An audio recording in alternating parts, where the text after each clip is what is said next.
town you never heard of.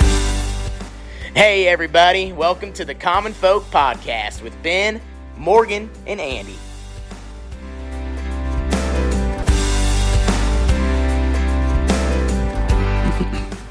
Welcome back to Common Folk. That's right, podcast for the people, by the people. There it is. Do you usually say for the people first, or do you say by the people first? I think I say for the people, by the people. Yeah, he wouldn't say by the people, for the people. I thought he did. It would work either way, I guess. Maybe It would work either way. I mean, we're always talking about drinks. Maybe it's that new drink that you have there. What are you drinking? No, Me? you. Yeah, this Oh. Bai water. Yeah, this was, have you, Just sounded funny the way you said I'm that. sorry. It's BAI. Is that not how we say that? I don't know how you say it. It looks like Bay? it's probably an Asian word. Bay water? Yeah. Bay? Okay. I'd say bay. You said like by. That's what I picked up. BAI. Yeah. Yeah. Anyways. Have you guys ever heard of this app? Andy, you need to get it. I'll show you it here. It's right down here on the bottom. It's got that little, looks like a carrot. Okay. It's called Yucca. Yucca. I think that's what it's called. That's what it looks like. It's spelled like. Again, can't Ashley would freaking love pronounce this. it. So you take this, you open this thing up, you go to like this scan mode, Okay. and you can scan. Scan you your have, drink. Well, I could scan this one, I guess. Yeah. So you do this, you get it in the picture, and then it pops up. Ratings. Oh wait, I don't have a good connection back here. Apparently. Oh, well. Oops. But it tells you if it's healthy or Welcome Yes. to not. rural internet. Yeah. So it says what it is. It gives it a 63 out of 100, and then you go in here and it tells you all the reasons why. Mm-hmm. This So- one they don't like. So we were getting There's vitamin one water. deal that says That's way too limited. Will you guys shut up? I'm talking. There's one deal here that says limited risk acacia gum texturizing agent. Everything else in here, they love it. So whatever. So anyway, as Morgan said, I scanned my vitamin water, which I love, and my kid really loves. They gave it a 9 out of 100. So Ooh. that's not great. And then the thing, when you go down here, it'll give you recommendations of what's better. Uh-huh. And so that was this stuff. So Okay. just got it this week. So that's what this is all about. I mean, we're not taking it for Bible, but it is good. Like, there were a Yeah. few things, and I was like, especially because our middle daughter is gluten-free. She has to be. And I have a couple different pastas. One was absolutely horrible. Like, I can't Wow. remember what it said. And the other one was like, boom, winner. And she Yeah. didn't really care on the two. And I'm like, oh, Yeah. score. Well, now I know what, you know what I mean? Yeah, like, yeah. Oh, yeah. So anyways, That's we just handy. kind of, What it's come down to on most of the things that I've scanned is like, you hear about all these like processed foods, and it's those ingredients. Yeah. It's the food coloring, it's the dyes, texturizing yeah. agent, it's Yeah. the, whatever, like on the gluten-free, like people would, you buy a box of gluten-free spaghetti, and you're like, oh shit, this stuff is so healthy, whatever. On that particular one, it had some kind of synthetic added to it to make it feel like regular pasta. So like the mouthfeel was like regular pasta, but it's gluten-free. Yeah. So you have that additive, Yeah. it's just weird. Yeah, Yeah. you get a lot of stuff. that with like sushi and stuff where Yeah. it's not that bright orange, it's, Yeah. So they'll dye it up.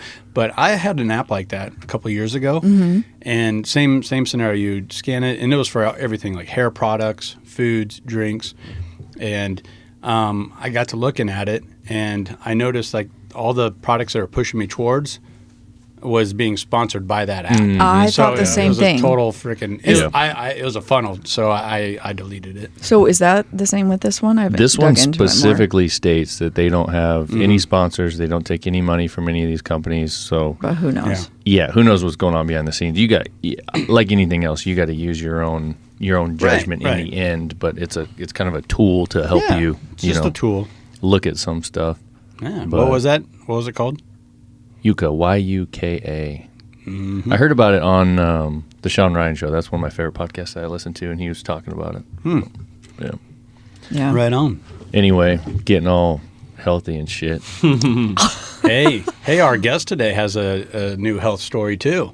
Oh, Yeah. Really. So Yeah. who do we have with us today, Andy? We have the one, the only Andy Thies. There you go. Double Andy in Yeah. the studio today. Andy squared. Now, That's right. Andy's a good old buddy of mine from Peru State College. Yep. They had the infamous house, the Sterling House, And I mean, those were some good times. Everybody had one of those, didn't they? When I was in college, it was called the Rugby House. Okay, yeah. So it was like a frat house? No. Oh. Okay. A little more wild. It was way more wild. Yeah. Oh, that was fun. And then I lived in a house like, 2 houses up from there. So, yeah. It was, So you just stumbled back and forth? Stumbled. Yeah. And it was kind of tough because mine was uphill a little bit. So Oh, my it was gosh. downhill on the way there, but uphill on the way back, which was terrible. But, you guys are from Sterling, Nebraska, and it was all Sterling guys except for maybe Nick Johnson. Yep. Who's also from a small town. Yep. Lions. Yeah, Lions. And I was from a small town, so we kind of hit it off and got along. And yeah, you guys were definitely the host of the party house for a good 2 years running there. Started in the dorms, didn't it? Yeah. Oh. Yeah, had to be careful there. Did you guys quite- play football together? No. Oh, okay. I didn't play football. No. He did. Okay. Yeah. Well, I knew Andy did. I just figured Yeah. you might have played. No. No, I partied way too much for that. Yeah. Yeah. So, And I partied just the right amount. No. Okay. yeah. Not while in season, but out of season. Oh, okay. So wouldn't say maybe in that. season. I wouldn't say that. Oh, that's Yeah. funny. Yeah, so... So what's your health story here? Andy, what were you it's alluding really to? not much of a hell story. I think it is. All right. All right, let's hear it. Well, I guess I was in the Army, because, Peru didn't work out so well, I guess. I switched my major a couple times and got my general studies done. I didn't know what to do, and 9/11 was going on, so I joined, or not 9/11, but the invasion was going on, so joined the Army. Did that for 8 years or whatever. And the second deployment, my squad leader, his name's Hernandez. He's down in New Mexico. Kind of a rough and tough Mexican dude. He's pretty funny, but he started reaching out to me, I don't know, a couple years ago probably, as like a what do you call it? Like accountability buddy, I guess. Accountability for buddy. working out and stuff. Oh, okay. And so he texts me every day. You doing PT, bro? Stuff like that. And anyways, he was telling me here, I don't know, like a month ago that he started this carnivore diet, and he said, I've never felt better, and I'm losing weight and this and that, and so I decided to give it a try, and I feel the same way. I feel great. Really? Yeah. So you've been doing it a month? No, like a week. Okay. Yeah, but hey, still that's a huge start. difference, though. Wow. Yeah? Yeah. So you eating raw butter just like by the... No, just all meat and eggs. Okay. I've Yeah. just seen people Yeah. take the butter and... Yeah. So He said he listened to our podcast with Christina Elder. I did. Oh, that's good. She was Yeah. talking about. Yeah. Yeah. So what is that? Obviously, you're in the early stages and probably still learning about it. But what does it consist of? Like, are you doing 3 meals a day or a couple meals a day? Or So I do 2 boiled eggs for breakfast every day, and then around lunchtime I get hungry. I'll if we got I pickle fish. That's something I've been doing recently. I mean, this last year I started pickling fish, and so I'll go. That's what I'll have for lunch. I'll just go to the fridge and get some fish out and eat it. Nice. And then supper last night, I had 2 hamburgers and an egg, fried egg, on top of them, Okay. and so I'm just trying to not eat carbs. That's it. But are you feeling full? Yeah, Okay. yeah. Yeah. And well, I mean, you don't feel miserable full like after you eat Like a bunch of stuffed. bread or pasta, which I'm a huge sucker for bread and pasta, so that's really hard. But that's the big thing. And then you wake up in the morning and you feel better and lighter and more, More energy. Yeah, yeah. So dairy is not on that then? I think so. Like I said, I'm just starting this. I think that's okay. I drink a lot of milk. Okay. Yeah. Cottage cheese. You Yeah. know. But pretty much everything else I'm trying to stay away from. And I'm not going to do this forever. Like I'm not committing to this forever. This is just, I want to get to a weight where I'm comfortable and I'm feeling good, and then try to maintain it just by not eating like an asshole, Yeah. basically. Yeah, you get that summer bod going and hit the lake. Yeah.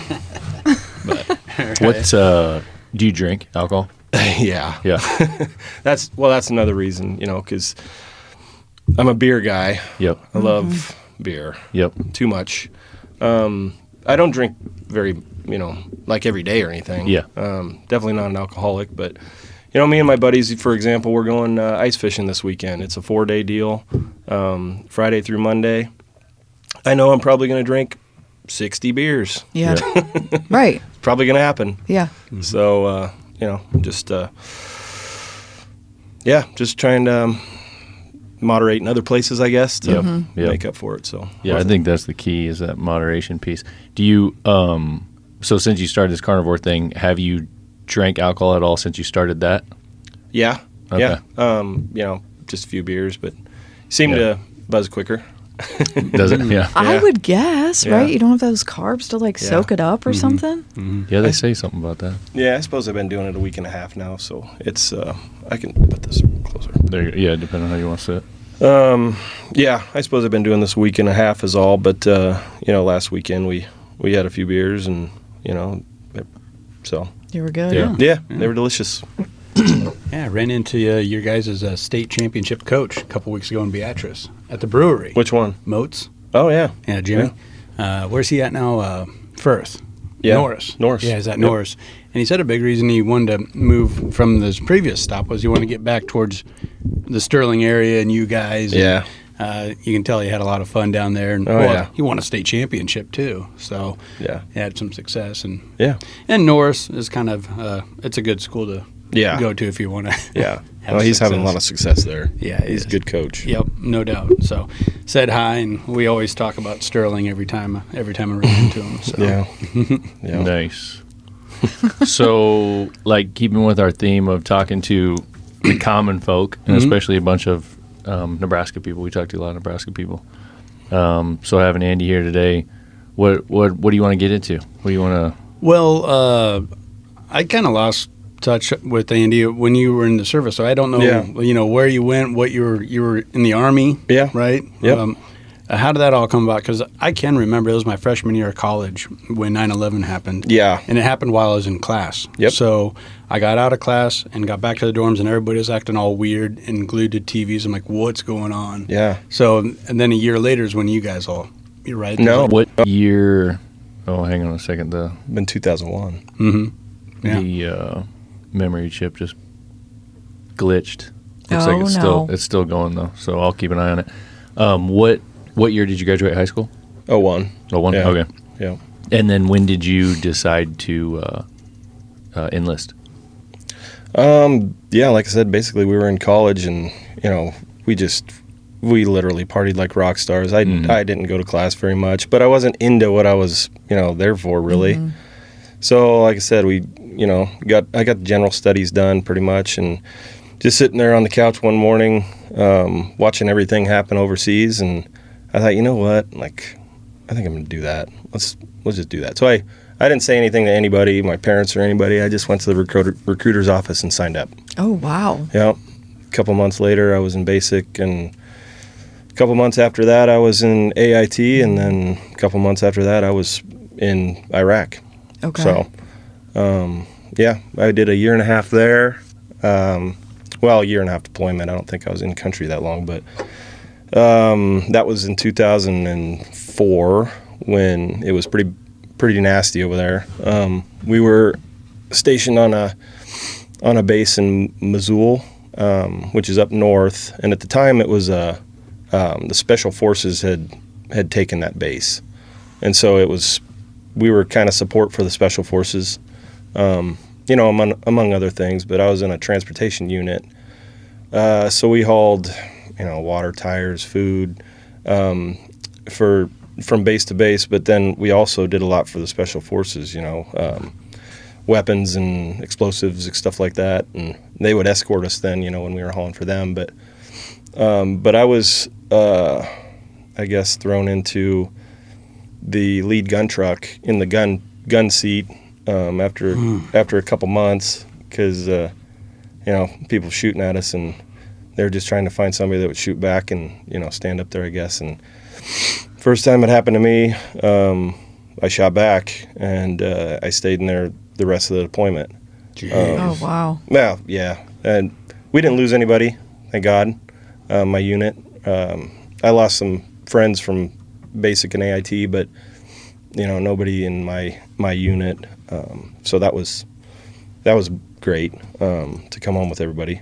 Was that like one of those Humvees with like a turret on top of it, or? Sometimes, yeah. Otherwise, it was what the hell they even call it? It was just like a big truck, like not a deuce and a half. God, like they look like cab overs. I can't think of it. Uh-huh. That was 20 years ago. Yeah. But yeah. So most of the time it was a Humvee, I'd say. But what kind of guns do those have mounted on them? Do you know? Well, 50 cals. Are they 50? I was most usually behind a 50 cal, but sometimes if all the 50 cals were checked out on mission, I had a 240 Bravo, which is like a 30-06 fully auto. Mm-hmm. And that's actually the gun I preferred. If I would have had a choice, that's what I wanted. So you could just like quick dismount and mount whatever caliber of gun on that device, or no? Oh, it's mounted in there good. Okay, so it would be a different truck if it was a 240 versus a 50, or.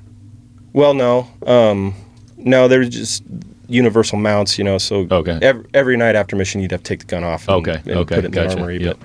Yep. So, yeah, no, it was. And then you had your M4 right next to you too. Yep. For close quarters. So were you saying that? Because you kind of the story you were telling made me think like you had like the balls or whatever to go ahead and fire back, but maybe you guys had run into some folks in your group that maybe weren't as aggressive or weren't doing. Is that what you experienced? Yeah, and I don't want to insult anybody. That's not but basically I was young and dumb enough. I don't know how do I explain it? So when we first started, just like a football team or anybody else, we had our linebackers, we had everybody else. What I'm saying is everybody had their own job going into this deployment, like that you'd train for months, 3 months, whatever. We had our gun trucks. So in that deployment, we were our own gun truck or our own convoy security. So we had 20 semis to haul with flatbed trailers to haul all this stuff, and then we had I don't know if there was 4 gun trucks or whatever. One in the back, 2 in the middle, 1 in the front. The one in the front was in charge of the route and paving the way. That was back when car bombs were terrible and IEDs. So you're looking, and then ambushes, of course. That happened all the time, like almost every day for a while there. But so these people or these soldiers that it was their job to be in the gun trucks. If they're if the guy up front doesn't shoot back when we're getting ambushed, then they don't stop firing at the whole convoy. Right. So it was really important for the first guy to fire back and sit in there and not duck down and just kind of hide and all that. So what I was getting at, because I was curious to make sure I had that understanding correctly, and then what do you think it was about like maybe your upbringing or your childhood or whatever that kind of gave you that not necessarily mentality, aggressiveness, but mentality of like, hey, I need to do something here, or like, or the confidence to be able to do that. Gosh, you'd have to talk to my squad leader, honestly, about how he decided to throw me up there. But basically, he, during the game, he decided to make some changes and stuck me up there. And 2 of my best friends were the driver and the TC, and my driver. He was something else, Hanson. He was crazy. Like that was a perfect place for him. One time we came back from mission, we had 11 different colors of paint on our on our Humvee, just ramming stuff. Yeah. Oh wow. Well, yeah, there was no such thing as a roadblock. We just rammed through it. But what do you think about yourself personally when you were a kid, when you were growing up? Like what did you go through that gave you that confidence to be able to handle stuff like that? Probably just like the team mentality and Sports teams and sports. stuff like that. Yep. Yeah. We were really good at, like, when I was in high school, we were really good at sports. I played football. I wasn't outstanding or anything by any means, but I had some outstanding teammates. And basketball wasn't my sport, so I power lifted, or whatever you want to call it, during that season, and just watched all my best friends kick ass. State tournaments. They didn't ever win one, but man, they were awesome. Yeah, I got close. Yep. You got Ralph, Jake, shout out Greg. Yeah, Ralph, Jake, Greg. That was a Roy. rowdy house, I'll tell you what. Yep, Josh Strathy, Andy Hyden. Yep. It sounds like to me like the team camaraderie, but also just Yeah. you being able to support even if it's not Yeah. your thing, right? So like Yeah. you weren't technically supposed to be up there, but when they Right. tell you to sub in, Yeah. you're like, hell yeah, I'm going, Yeah. and I'm gonna do the best I can do. Like that's what it sounds like to Well, me. part of it is you just do what you're told. Okay. And I was told to get up there, and then we run into an ambush or whatever, and I'm worried about all my friends behind me. Exactly. And if you don't shoot back, they just keep shooting, And so Yeah. I just, just Yeah. kept my finger on the trigger, I guess. And Mentally strong. Yeah, and like I said, I was like 21 years old or something like that. So I was, Right. I was pretty fearless at that point. Yeah. And invincible. And so, yeah, that's... Did you were you like an outdoorsman? Did you hunt? Yeah. Hunt Oh, all yeah. that when you were a kid? Yeah. Yep, big outdoorsman, yeah. So you had plenty of experience with handling firearms and having the confidence to pull the trigger and do, when the time is right and that kind of thing. Yeah, very, very comfortable with guns, yep. Couple of things there. Sterling reminded me a lot of Lynch. Town size, buddies, sports teams, the whole 9 yards. And I have another good friend of mine that was put in the exact same position as you. Really? He was the gunner. He was the top man on that Humvee. And I always told him, like, get the hell out of there. But that was not his demeanor. I think a lot of that does come from we do what we're told, we listen to our coaches, and just being from a small town, you care about your team, you care about your teammates, you take accountability for them. So I think there's a lot of parallels there. And another thing, you're talking about your squad leader putting you in places, and you said Hanson, he's the perfect driver. That's another, go with that sports analogy. The great coaches don't always have the best pieces, but they know where to put them. Yeah. They know where to make them work. You know what I mean? You probably saw that a lot with Kappas, your volleyball coach. Like, this doesn't look like a middle blocker, but I think she could make some hay there, and then it would click. Yep. So I think there's a lot to be said for that too, and figuring that out. And obviously, you guys were very fortunate not losing anybody, but that's also an ode to your squad leader figuring it out and putting everybody in the right place. Yeah. For sure. Yeah, sure. So that's kind of how I digested that a little bit. Yeah. So, how long were you in the military? How long did you serve? 8 years, but I was a reservist, so I was active for probably half of that. Okay. We did 2 deployments and, lots of trainings and there's always a MOB and a demob process, so that, that's where the extra year comes from, probably. I'm just guessing. I'm guessing it was around 4 years, but, it was one of those deals where you get back from the first deployment and they tell you, don't get too comfortable because we're going back. So I kind of hopped around job to job and, drove truck for a while and did this and that and went back again. And that's when my contract actually expired. It was when I was over there, right towards the end. And I was like, I think I'm going to just start a family and be done with this. Because they were already saying, don't get too comfortable. You're going back again. Yeah. And I'm like, I've seen enough.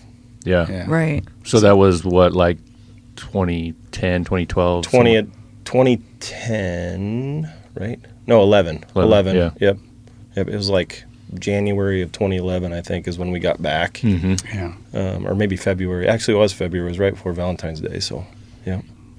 And then you just decided to stay in your hometown. Yeah. Okay. I just didn't. You didn't move elsewhere. Yeah. I mean, no, I did move back to Sterling. And Okay. then I used my GI Bill to go to school for ag. I got my agronomy degree. Before I was graduated, a good friend I knew, I did a lot of bartending and stuff, in college and just in between deployments and stuff. And a good friend of mine owned a buffalo ranch or a bison ranch down in, he owned one in Nebraska, but he he also owned one down in Missouri, and he was looking for a ranch manager. So I did my internship there and then got hired on, and I stayed there for a year. And I had a daughter that was less than 1 year old, and my wife at the time was missing home, and so I stayed for 1 year, came back, got a job with the co-op, spent the next 8 years, I believe, as a agronomist. Okay. So, yeah. Nice. And, and then I guess after 8 years or so, it's probably, I've been doing this for 7 years now, so I suppose that was like, 7 years in.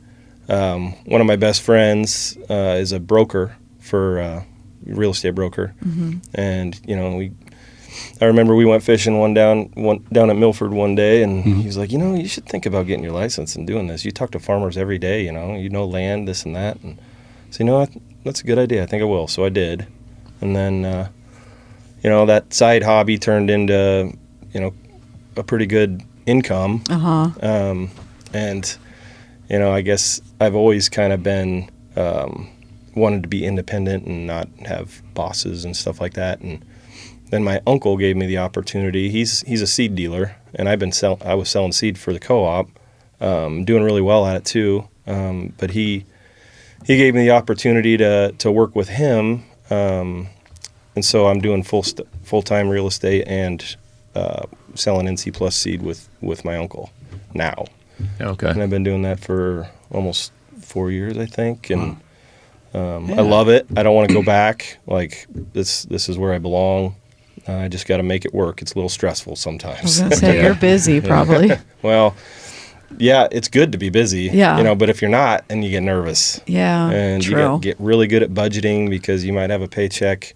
If you're lucky once a month, maybe it's 4 checks in 1 month, and then 4 months without a check. Yeah. So.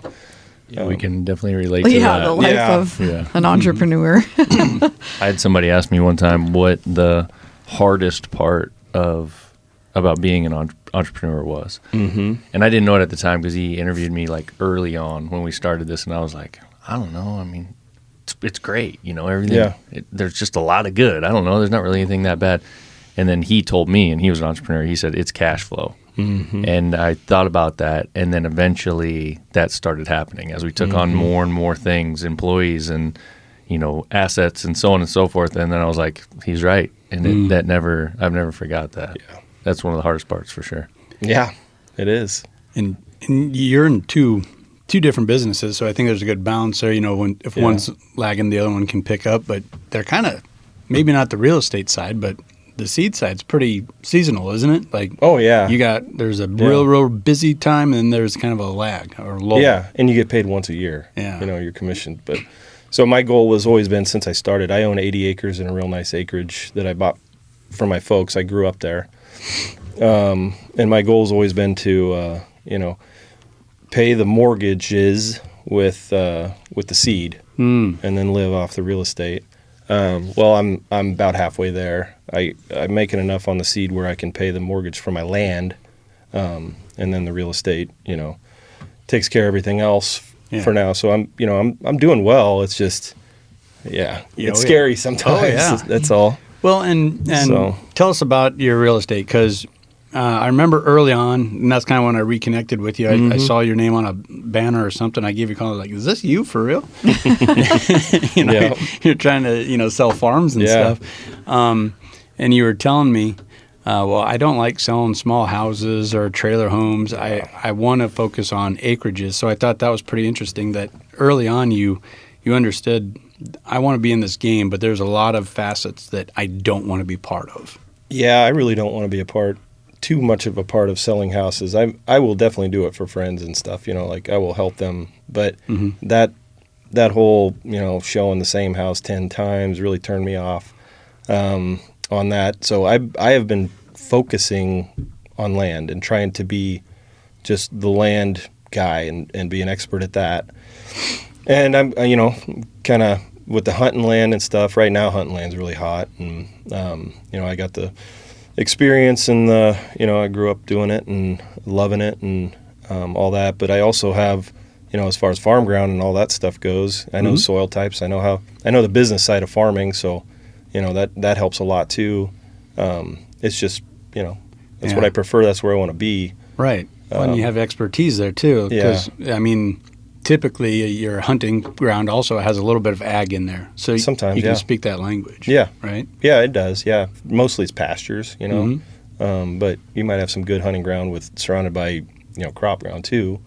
So you got to figure out the value of each and kind of find a price and, With that, would you say you're not caught up like trying to package it up? You're just able to tell the story of what it is, good and bad? Because I feel like when you're selling a house, you kind of dress it up and you use power words or whatever they want to call them, and you're not always thinking what's best for the buyer. You're just trying to move this freaking house. And I don't think you run into that as much with the property. Well, yeah, I guess I wouldn't say that. Like all the agents that I work with that do houses and stuff, they truly do want what's best for their client. That's why we're good at this, and that's why we get repeat customers and referrals, and this business is ran off of referrals. There's no doubt about that. So yeah, it's more for me wanting to stay away from the houses. Is more, I don't love it, but I do love the land part. I don't know. I'm just not really all that interested in walking into somebody else's house that, Right. That's in a neighborhood or whatever. Yeah, just a different niche. And trying to be an expert on it Yeah. right away. Like that just doesn't really Does your appeal to me. license just take you where you can do that in Nebraska, or can you go to other states too? Just Nebraska, but It is. Okay. I am tossing around the idea of getting my license in multiple states. Okay. Kansas would be the first one probably because I'm like 40 minutes from the border. Oh, yeah. Because in my head, I thought Iowa, but we're just that close too. Yeah. And they have tons of hunting And ground. then Iowa's there and Missouri's right there too. So, we'll see where this goes. Okay. We'll see if there's opportunities. I don't want, it's expensive to hold a license, so you don't want to just get one just to have one and then it doesn't make you any money. Yeah, that's true. So I'm kind of waiting for that to, kind of wait and see what happens. To see what happens. How long have you been doing this? Did you say 4 years, or that was with the seed company? I think, gosh dang it. 7? I think, no, I think 6. 6? I think 6. Okay. Well, tell us who you're working with. Burroughs Tracks Real Estate. There we go. The best. Yeah. Saw their signs a couple of times here at the lake. Yeah. Oh, yeah. We sell a lot in this area. So there are a lot of people like you that just do land, or you are the guru for this company? For this company, I'm the only one that just only does land for the most part and just focuses on it. Well, I guess we got an auctioneer down in Pawnee County, Clay Shart. He's a good dude and he's good at his job. He does a lot of land auctions and land listings and stuff too. Okay. So yeah, no. Yeah. But the majority of the rest of them they'll funnel to you. Well, kind of. no, No. that's not really the way it works either. That's true. I guess you don't give up paychecks. Yeah, that's true. Yeah. But you can, if you're like me, you can try to just make people aware that I'm who you want to come to. Yeah, exactly. I'm going to get it sold at a good price, or I'm going to get it bought for a good price. And, I'm going to find exactly what you're looking for, etc. So.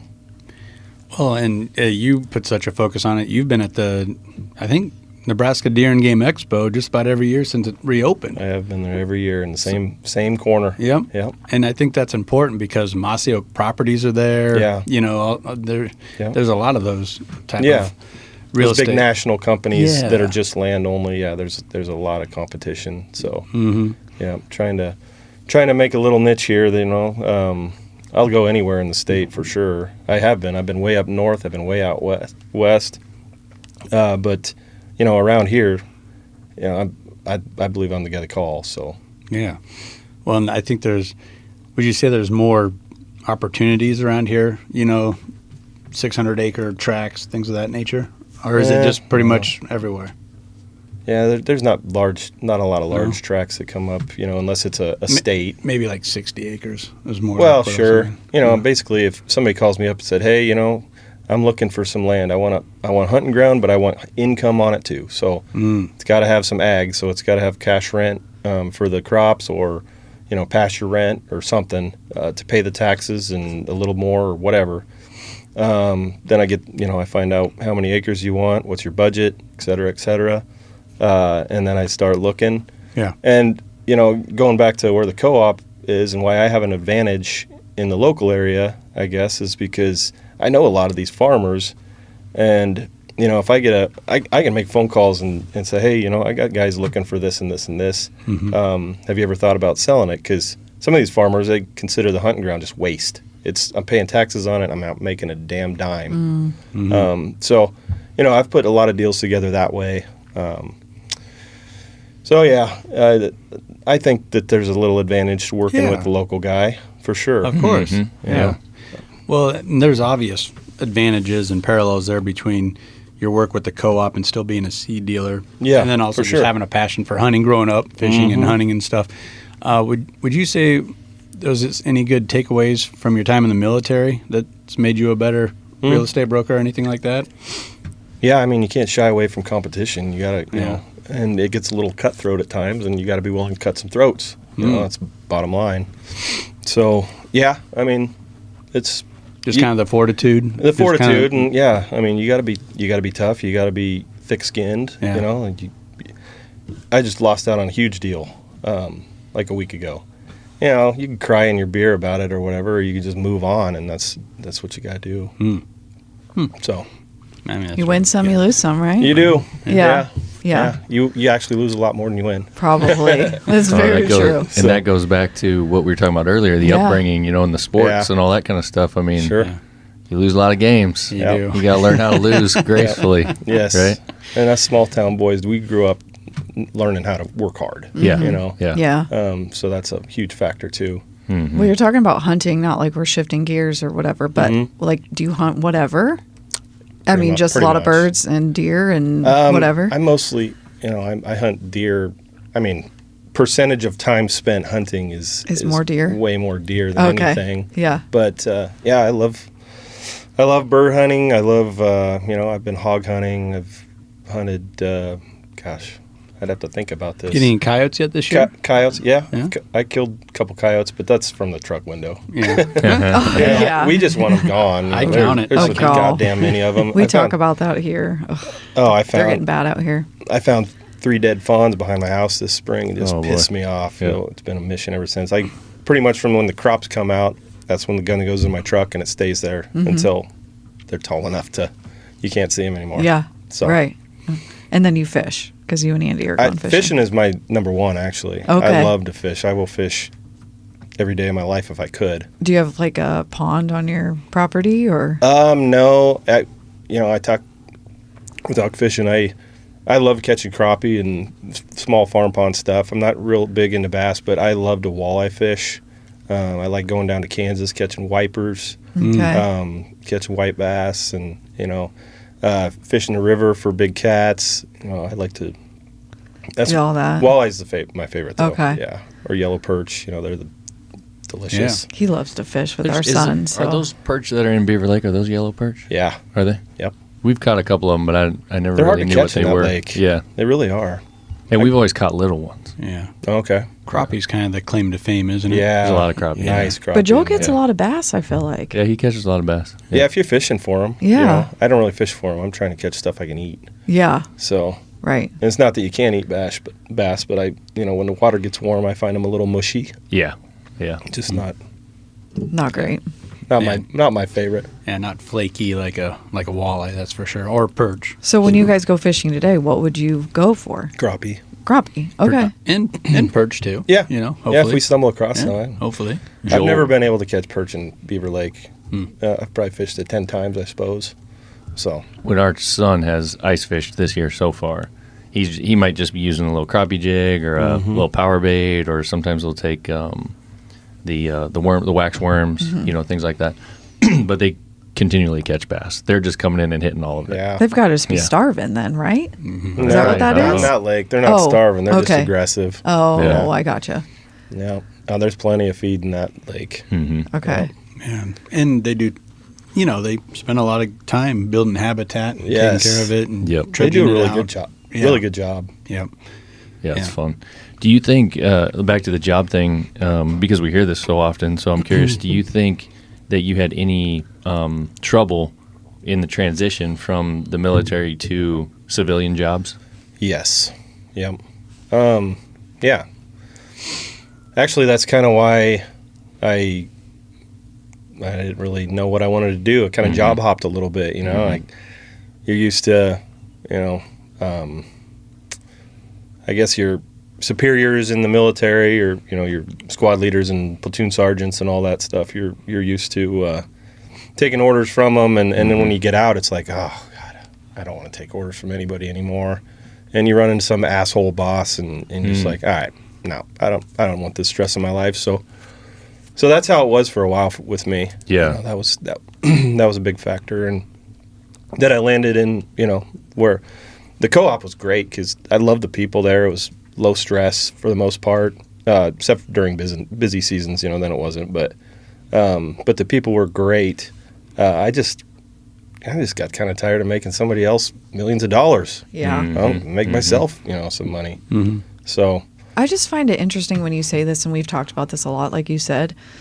You were okay taking orders in the military from your superiors, but then in the real world... Well, he might not have been okay with it. He was okay, getting tired but with I'm it. saying Yeah. he was okay with it. I was okay with it. But yeah. then in the real world, you're not. Like, why does Yeah. that not translate? Because you're kind of like, F you, like, who we're the not, fuck you don't are have you my back. talking to me like that? Type, is that what Yeah. it is? Like in Yeah. in a real job, they don't really know who you are. They Yeah. wouldn't die for you. Is Yeah, that pretty much. okay? Yeah. I guess I've never really understood like why some people would be in your position and take orders from somebody in the military and somewhat be okay with it, and then leave and be like, no, you can't tell me.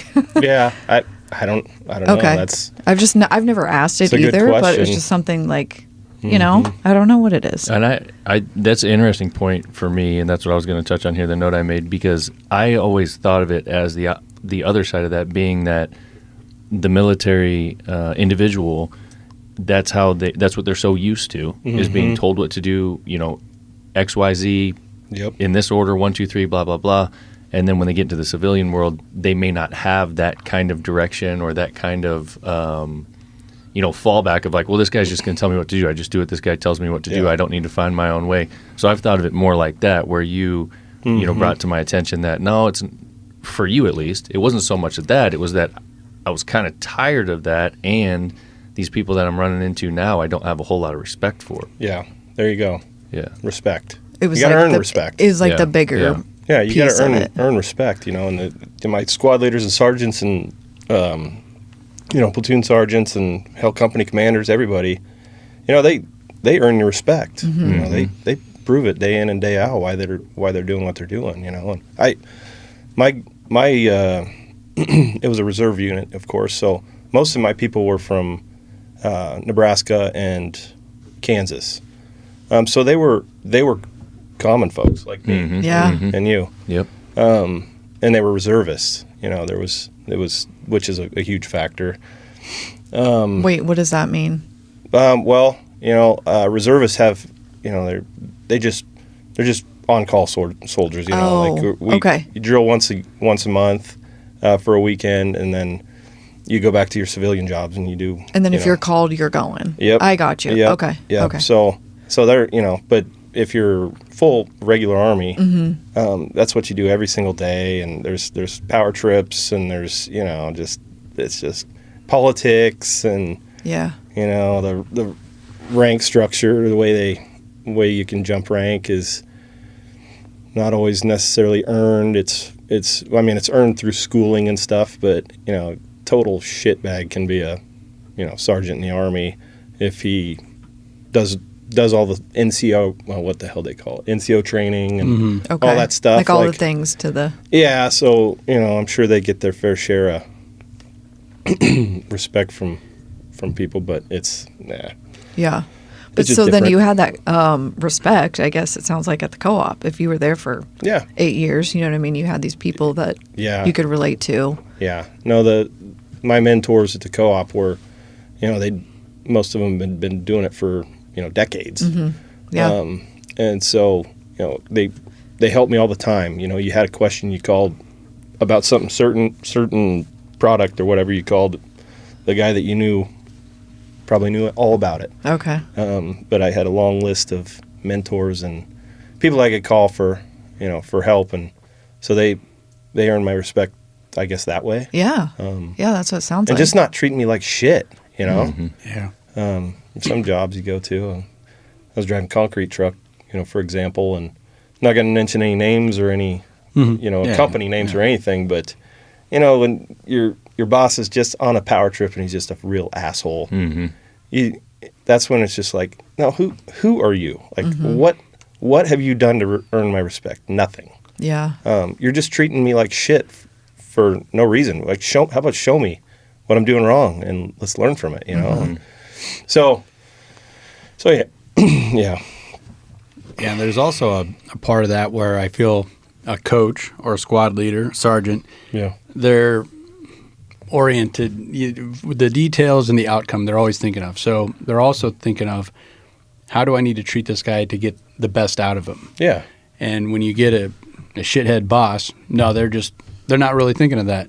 They're just like, I'm mad at my wife, or I'm mad at this, I'm mad at that, I'm going to take it on this guy. And sometimes they not even know it, but they're just on their power trip. And I feel like there's a lot of guys or gals out there that have that need to feed their ego or whatever you want to call it, but they come down on people or blame people or give them a bad time. And it's like, if you just take a step back, you're not helping your organization. You're definitely not helping them out. And if you want this job done right and correctly and good from here on out, you're not going around about it in a very good way. That's how businesses fail. Yeah. You got to treat your people right. Yeah. And I think, when you're talking about like those bad bosses and things like that and those kinds of attitudes and behaviors, again, a lot of that goes back to upbringing, like that guy or lady's life experience hasn't been such that it's taught them how to be a team player, how to be a leader, how to, fill the role that you need to fill at the particular time, and wear those different hats and all those kinds of things. It kind of reminds me of that saying, the first generation plants the tree, second generation enjoys the shade. I feel that's where you get a lot of your bosses and upper middle management. It's the kids of the business. They were just like handed a bunch of crap. Right. Yeah. You're my son or you're my daughter, so now you're in charge of the business or whatever. And here you have workers or people that maybe probably have just as much experience or whatever or more that are taking orders, and it kind of feeds into itself. And some people aren't just like me, aren't built to handle that. Like, you treat me with respect, I'll do whatever, I'll work my ass off, but I'm not just going to be compliant and take that shit. Right. That's basically what it boils down to. I totally agree. Yeah. That's why we're doing what we're doing today. Yeah. Good for you. I worked a corporate job for a while, and that same thing. Just had enough of that shit, man. Yep. When you're sitting there and you're doing stuff that you're doing well, but it's never enough. Yeah. It's always the next thing. Okay, you did that, great. Now we're on to this. And like you said, just no respect and just the same old shit over and over. You can only do that for so dang long. Yeah. Yeah. Good thing there are people that can. Yeah, that's true. Makes the world go around, but I'm not one of those people. Yeah. Well, and the fact is, it doesn't have to be like that. Like, I mean, in all these organizations that have that kind of culture, it doesn't have to be that way. Yeah. And it's on ownership and management to recognize that and fix it. Mm-hmm. Right. You just made me think of a kind of a relevant parallel there. It doesn't have to be that way. And we're in the turn it political here, we're hearing a lot of deportations and ICE is coming for you, and you have a lot of people saying, well, who's going to pick the blueberries? Who's going to make the beds? And you got people like J.D. Vance and Marco Rubio, and not that I'm big fans of theirs or anything, but they're like, no, there's plenty of workers out there. There's plenty of workers that would do it. It's just that they demand a certain level of respect, a certain level of pay. They want you to treat them a certain way. And I don't know why both sides can't just rally behind that. Like, what are you saying? You're for human trafficking? You're for paying people under the table, taking advantage of them? Once again, talking about attitudes, take another step there, or take a step back and look at that. So I think for the most part, like we say, 80%, the majority, or the common the folk. 80-20, yeah. Yeah, so you're hearing a lot of screaming from this and a lot of screaming back, and I think here we are, the common folk. I think we're slowly taking it back, I agree, yeah. Yeah, and it's, I mean, on that topic of these immigrant workers and things like that, I mean, as a whole, as a country, I mean, we should be ashamed of ourselves, man, because the reason that works is because $1 is worth a whole lot more in Mexico than it's worth here in the United States. So therefore, like, if you look at what you can and can't pay people, right, you can pay them a whole less, and it means a whole lot more. Yeah. In their home country. You know what I mean? True. So it's people just taking advantage of that shit is all it is. Right. And then it's our own fault that all of our stuff costs so much money that we have to pay our people so much. Right. Fix the root of the problem, not keep slapping Band-Aids on it and then get mad when people are tearing off the Band-Aids. Yeah. Yeah. I wholeheartedly agree with that. Yeah. Once again, treat people with respect. Right. When you just do something simple like that, all these other dominoes start to fall and things start working out. Yep. It's like a miracle or something. I don't know. Yeah. Right. Yeah. One of the things I remember my dad always said, it was something that happened at a school board meeting up in Lynch, and people were going back and forth and feelings were hurt and got ugly or whatever. And I think it was a superintendent at the time said, you treat people like shit and they're going to treat you like shit. And it's like, well, there you go. Boom. I mean, Pretty simple. It's the golden rule, right? Right. It always comes back to the golden rule. Yeah. Do unto others as you would have done unto you. I mean, yeah. And Pretty simple. Yeah, and we're talking about all these big obstacles and everything, and like the solution is don't be an asshole. Yeah. Pretty simple. Oh, Right. We did shocker. it, guys. We figured it out. Andy, thanks for being a guest today. The problem is people don't think they're being an asshole when they're an asshole. There's the main problem. Yeah, that happens. We've all done that. Yeah. Andy, do you have any children? Yes, I have 2 kids. Yep, they're good kids. Harley, she's 12, and Henry, he's 8, almost 9.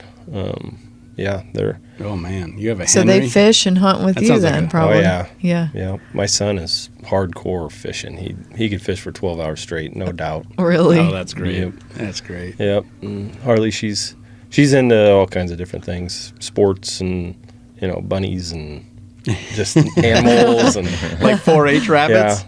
yeah. She likes to hunt though, and tell you Oh, what, cool. she is deadly.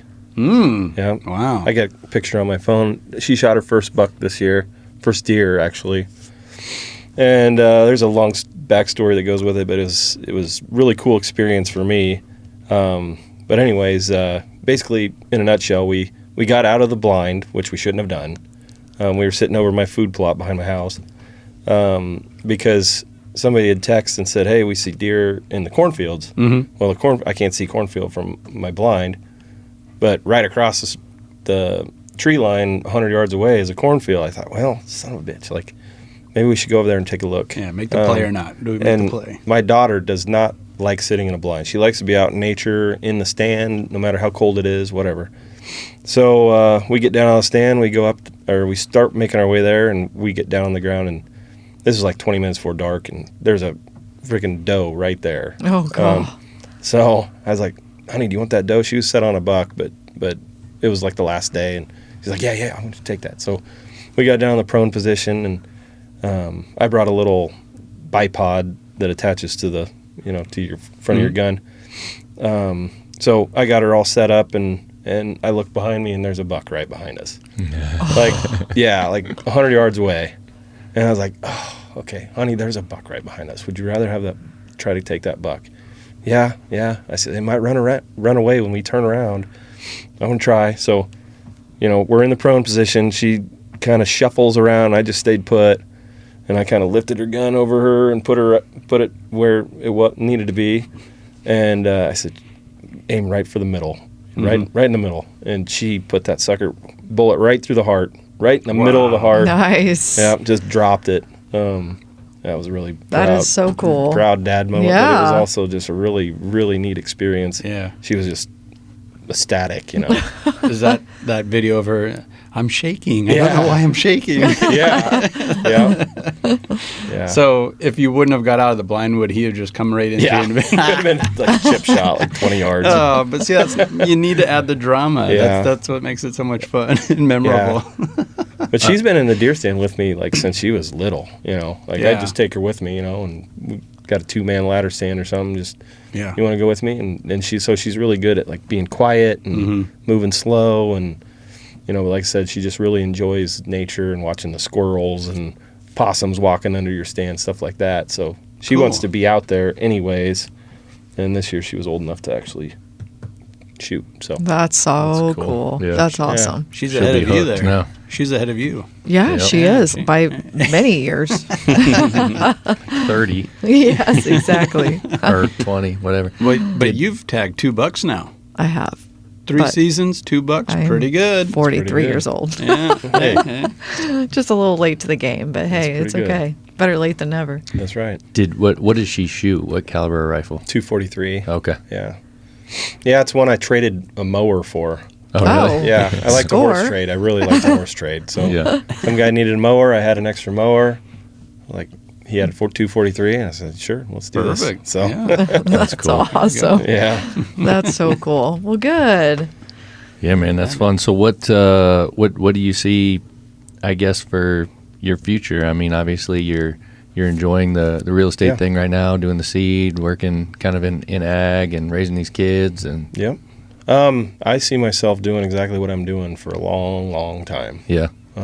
Yeah, that's like I said, I've been doing this for a while now, but I've only been doing it full time for like 3 years. And the first year, especially with the seed, you're asking old customers to completely switch seed companies when you just sold them seed for 8 years, telling them it was the best thing ever, Yeah. which I don't, I'm straight up honest about that. Like the stuff I was selling was damn good corn. But now I'm coming in with something brand new, and trying to tell them, hey, this is the first year I'm not extremely comfortable with helping you pick hybrids here, but we're going this one is showing up well in the plots. This one is doing good locally. So let's give this a try, and then hopefully it does well, and you get the repeat business, and my confidence grows every year. Good. Because I'm seeing everything every year now. Yeah.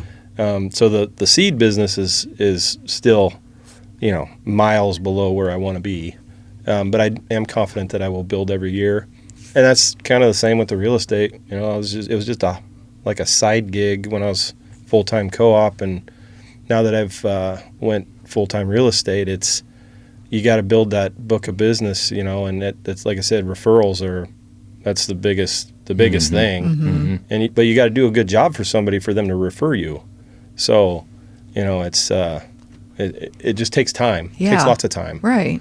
And word of mouth and Yeah. little social media, which I hate. Yeah, it's tough. God, I hate it, but got to do it. Yeah. Well, So, and I guess I would think what you're doing with real estate would be harder than houses on houses. I don't know, just because it's more land, it's more cash. yeah. So and I there's would less think it would. inventory Yes, for sure. A lot that's what I less. was thinking. So Yeah. maybe the time would be a little bit longer to build up that book, that resume. For Yeah. sure. Yep. Okay. You got to be patient, and like I said, you got to be willing to, just live off nothing sometimes. Uh-huh. And luckily, I'm stubborn enough that I am willing to do that. Mm-hmm. So, And trade a mower for a gun, yeah, stuff like that. Stuff like that. Yeah, Yeah. yeah. Throw all your money at the pay mortgages, months in advance, so that at least you got a place to live. Yeah. I mean, it's you being smart is like what it that. is. Trying to be. Really. Yeah. Oh, very cool. Well, it's great to meet you. So, where could people find you since you are all over social media? You said, Ugh. a wink, wink. Well, you can still find. Yeah, I'm not all over it, that's for sure. But you can find me on Facebook. That's probably the number one thing. Andy Thies. Can you spell it? Yeah, go ahead. Yeah, Thies. Okay. Yeah, so you can ask to join my personal page, or I think it's linked to my real estate page as well, which I try to I got a gal helping me. She's awesome. Yeah. But she helps me with, staying on top of that a little bit. And so sometimes I'll share articles, or we'll just, do little snippets of what's going on kind of deal. This will probably be on there, the link. Good.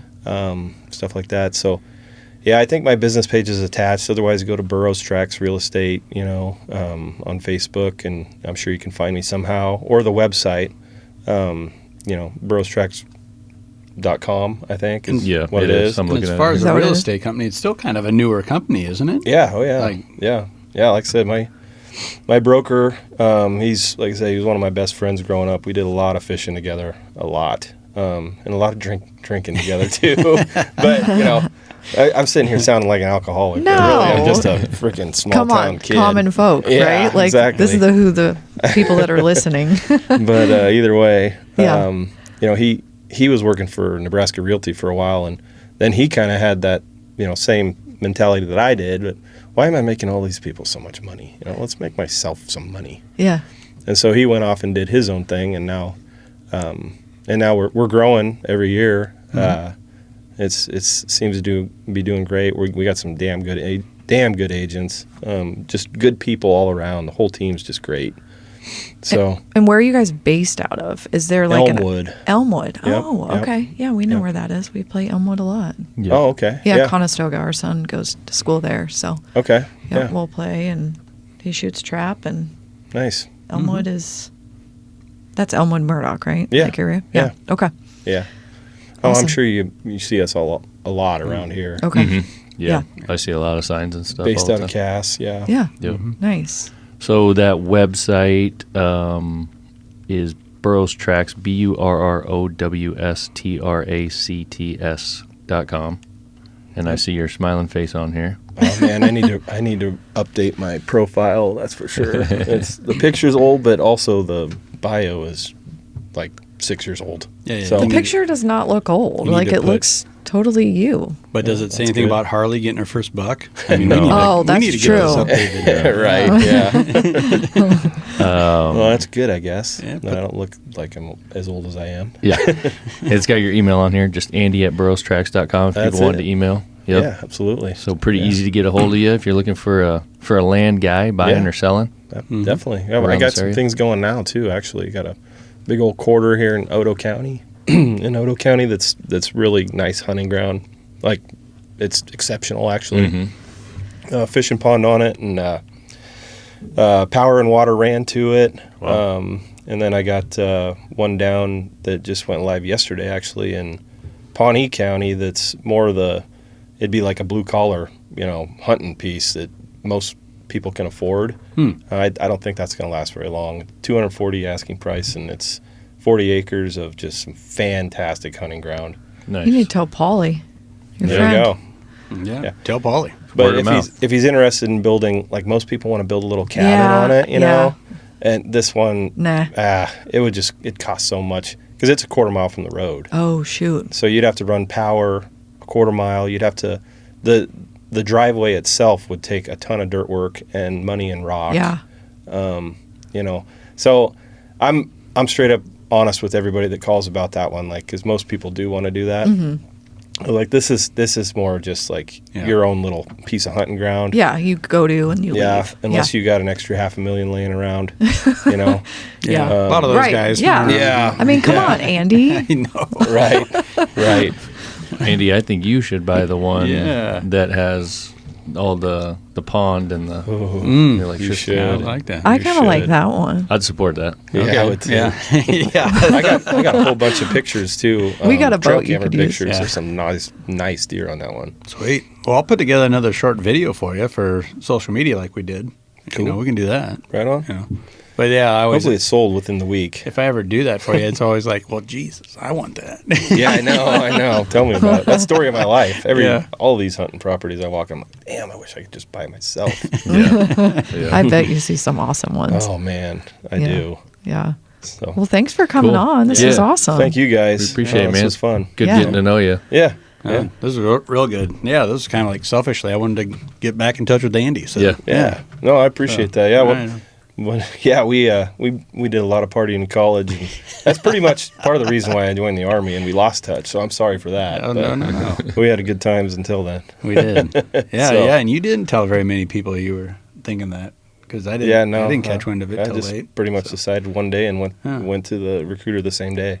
Yeah. So That's probably the best way to go about it, because they would have tried to talk you out of Yeah, it. exactly. Would have had a couple shots served up. and there was some hey, shit going Yeah. on at that time. I It was would- all yeah. over the news, like yeah. bad stuff. Yeah, your but- parents were probably like, Yeah. what the Yeah, exactly. hell? Yeah, they were not impressed. I'm sure. Yeah. So, Yeah. but anyways, thanks guys. Yeah. Yeah, man. Great story. Appreciate you coming. You bet. Anything else, guys? Nope. That's it. All right, Peace. let's shut it down. Later. See ya.